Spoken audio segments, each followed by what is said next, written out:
मेरे प्रिय विद्यार्थियों, महाराणा प्रताप इंटर कॉलेज महाराजगंज के ऑनलाइन क्लासेस में आपका स्वागत है। मैं रत्नेश पटेल कक्षा 6 कृषि विज्ञान का अध्यापक हूँ। मैं आपको अप्रैल और मई महीने में लॉकडाउन के कारण व्हाट्सएप के द्वारा 2 चैप्टर मैं आपको पढ़ा चुका हूँ। जो पहला चैप्टर है मृदा और दूसरा है भू परिष्करण। अब चलिए मैं आपको पाठ 3 पढ़ाने का प्रयास कर रहा हूँ। आप इसे पढ़िए और नोट्स बनाते रहिए। पाठ का नाम है खाद तथा उर्वरक। खाद तथा उर्वरक। खाद क्या होते हैं, पहले हम खाद के विषय में बताएंगे। खाद क्या होते हैं? खाद कार्बनिक पदार्थ होते हैं। खाद कार्बनिक पदार्थ होते हैं। कार्बनिक पदार्थ होते हैं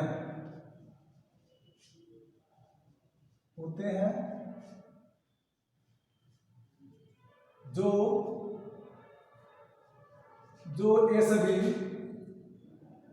ये सभी कार्बनिक पदार्थ पौधों को प्राप्त होते हैं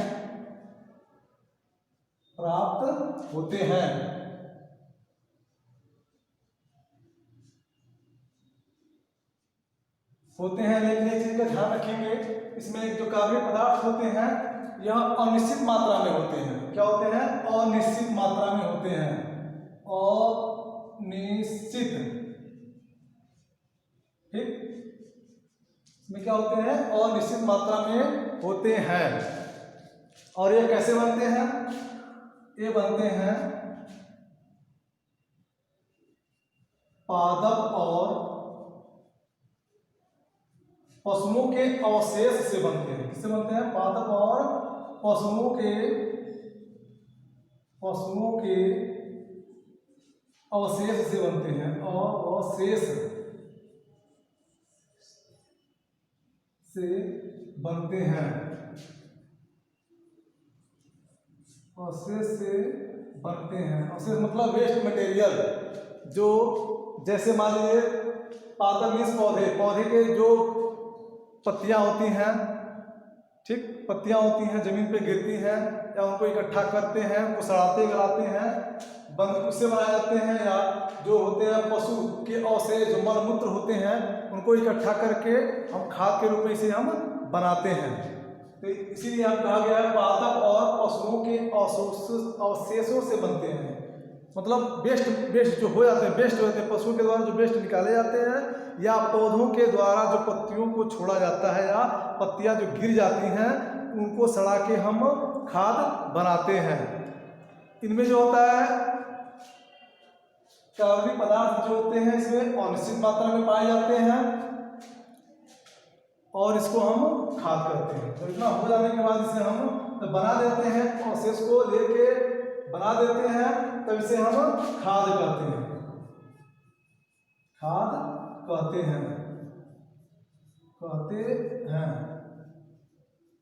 देखिए यहाँ पे जो अनिश्चित मात्रा में दिया गया है, यह अनिश्चित इसलिए कहा गया है कि यह न नाप तोल के बनाया जाता है, बल्कि पौधों और पशुओं के अवशेष जो होते हैं अनिश्चित मात्रा में होते हैं। जहाँ जितना मिल जाता है उतना हम गड्ढे में डाल के सड़ाते बनाते हैं, ठीक। तो इसको हम अनिश्चित मात्रा में इसलिए कहते हैं। लेकिन यह इसकी मात्रा निश्चित नहीं होने के कारण यह मात्रा कहीं अधिक हो सकता है, कहीं कम हो सकता है। इससे पौधों के ऊपर कोई कुप्रभाव नहीं पड़ता है। चलिए हम इसको आगे बताते हैं। कार्बनिक पदार्थ है, कार्बनिक पदार्थ के द्वारा जो खाद बन रहा है उसे क्या बोलते हैं? कार्बनिक खाद है। कार्बनिक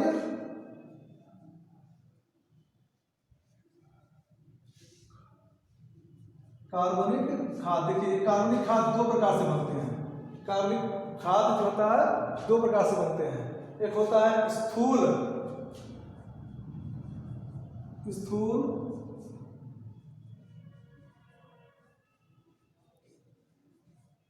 कार्बनिक खाद है। स्थूल कार्बनिक खाद है। और दूसरा होता है सांद्रित सांद्रित खादन।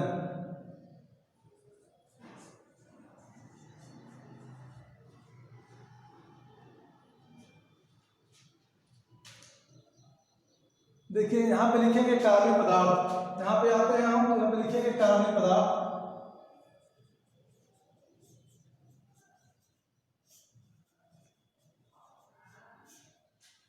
और इसके आगे लिखेंगे पोषक तत्व की मात्रा, पोषक तत्व मात्रा।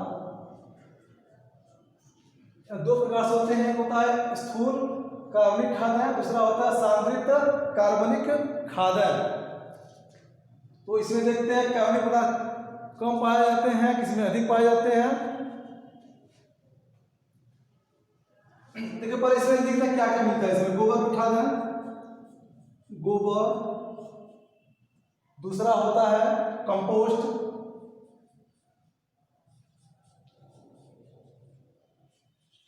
तीसरा होता है हरी खाद, हरी खाद। और इसमें क्या होते हैं सांद्रित वाले में, सांद्रित वाले में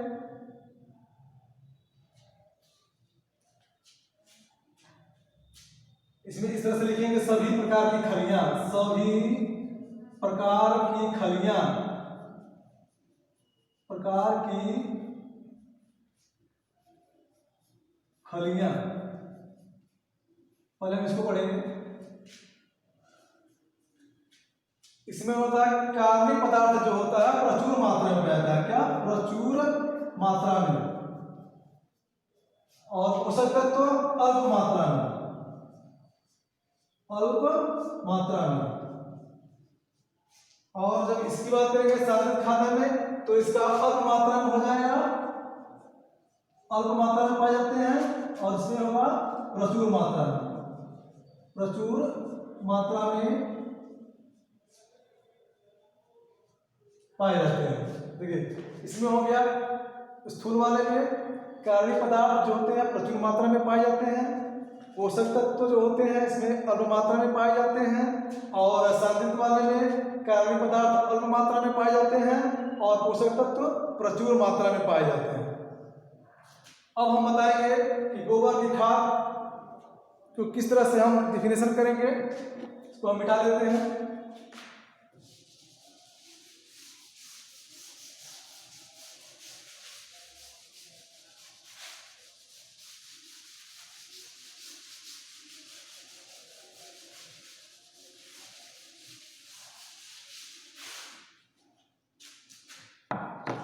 पहला लिखेंगे हम गोबर की खाद, गोबर की खाद।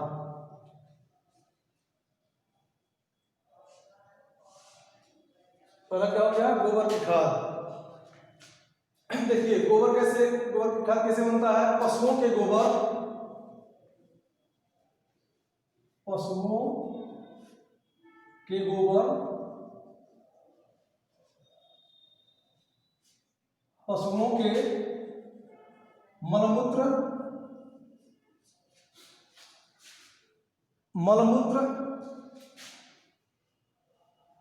और एक होता है,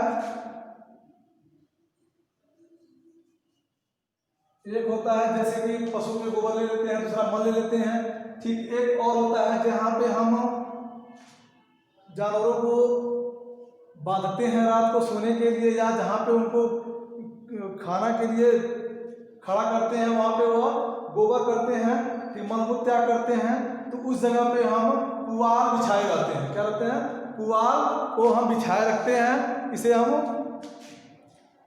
क्या कहते हैं, पशुओं का बिछावन, पशुओं का,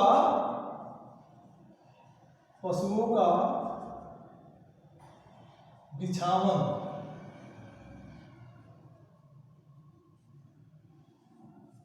इतने से मिलके गोबर की खाद बनती है, या इसको गोबर की खाद की श्रेणी में रखते हैं।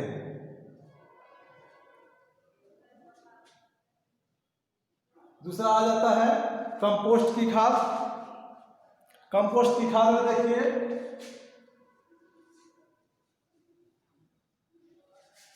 कंपोस्ट की खाद,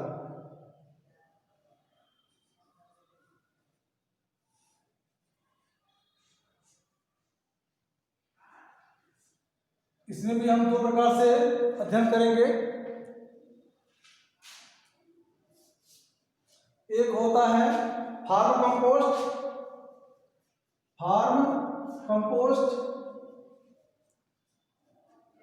एक होता है टाउन कंपोस्ट।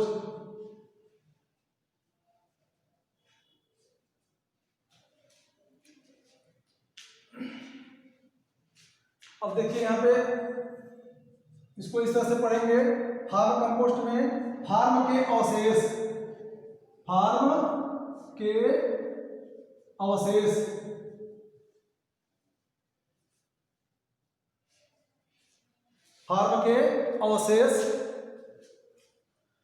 वह अवशेष जो फार्म में उपयोग किए जाते हैं और वे सड़ गल जाते हैं या उनको एक जगह से किसी गड्ढे में डाल देते हैं।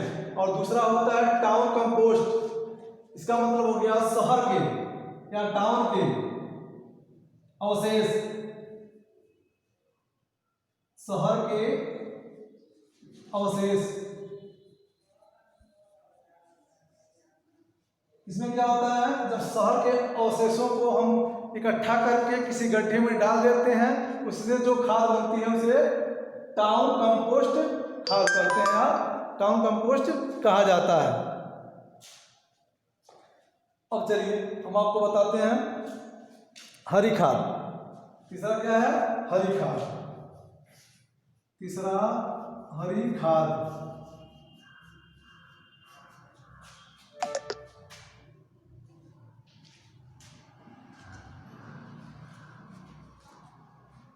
इसमें भी दो प्रकार के होते हैं। एक होता है खेतों में तैयार करना, एक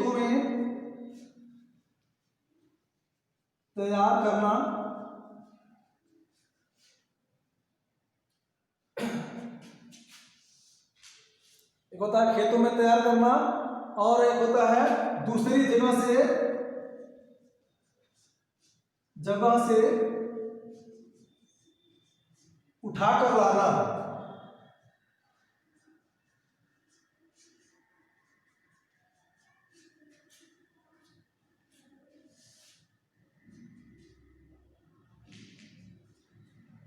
खेतों में तैयार करना मतलब हो गया, जिस फसल को हम हरी खाद के रूप में प्रयोग करना चाहते हैं उसे हम खेतों में ही बुआई कर देते हैं।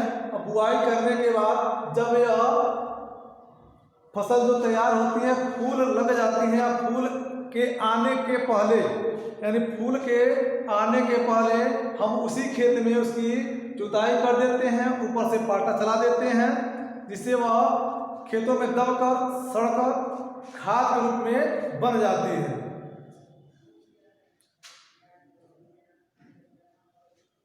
जैसे में हो जाएगा। देखिए इसमें भी दो प्रकार से होते हैं। जैसे दो प्रकार से देखेंगे, एक होता है दलहनी और दूसरा हो जाएगा अदलहनी।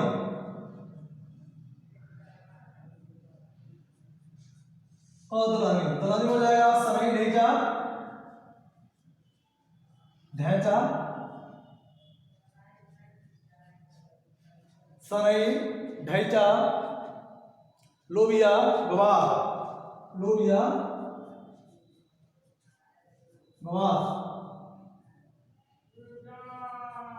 आदि।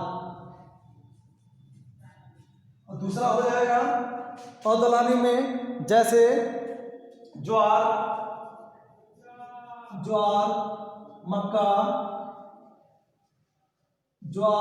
मक्का और बाजरा।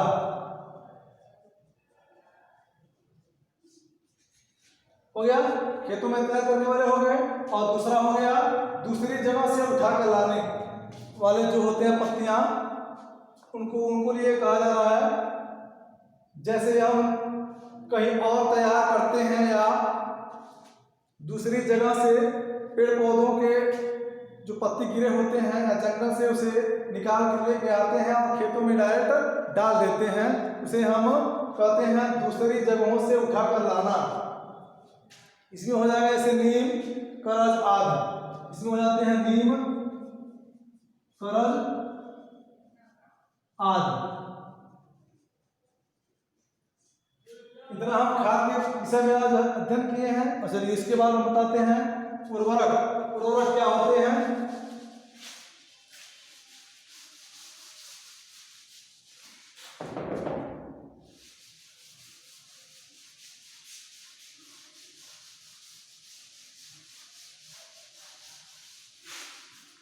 अब हम उर्वरक के विषय में पढ़ेंगे। उर्वरक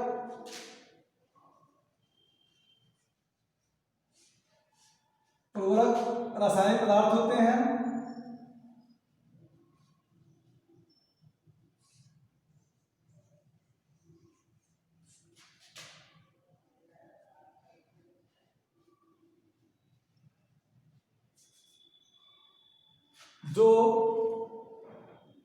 जिसे हम कल कारखानों में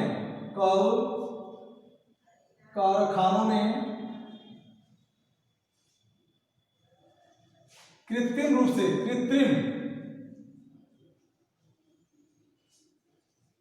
रूप से बनाते हैं।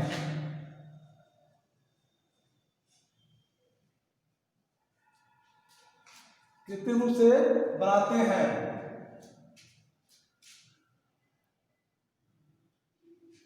देखिए इसमें क्या होता है? इसमें जो होता है प्राथमिक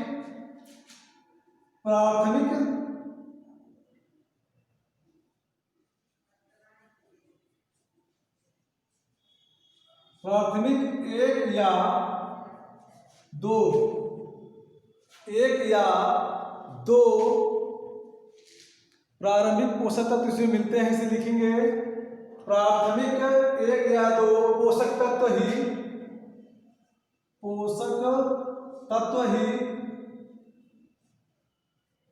पाए जाते हैं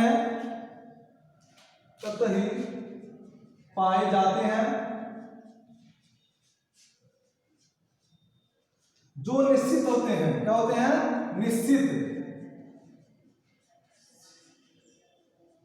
निश्चित मात्रा में होते हैं।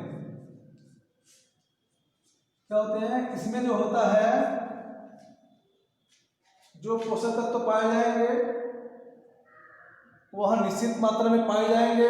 यह नहीं है कि खाद की तरह से इसमें कोई निश्चितता नहीं होती। इसमें निश्चित होता है कि कितने प्रतिशत तक इसमें कौन सा रसायन डाला गया है। से हम उर्वरक कहेंगे। क्या कहेंगे? इसे हम उर्वरक कहेंगे।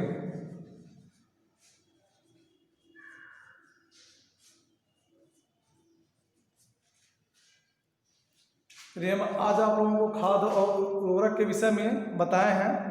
जैसे कि हम बताएं कि खाद जो होते हैं कृत्रिम रूप से बनाए नहीं जा सकते, यह प्राकृतिक है। हम इसको क्या करते हैं? अपने रूप से बनाने का प्रयास करते हैं। और जो होता है रासायनिक जो होता है इसे हम कल कारखानों में बनाते हैं। यह इसकी जो मात्राएं होती हैं वह निश्चित होती हैं। चलिए इसके विषय में जो आगे कैसे चलेंगे इसमें आपको बताया जाएगा। धन्यवाद।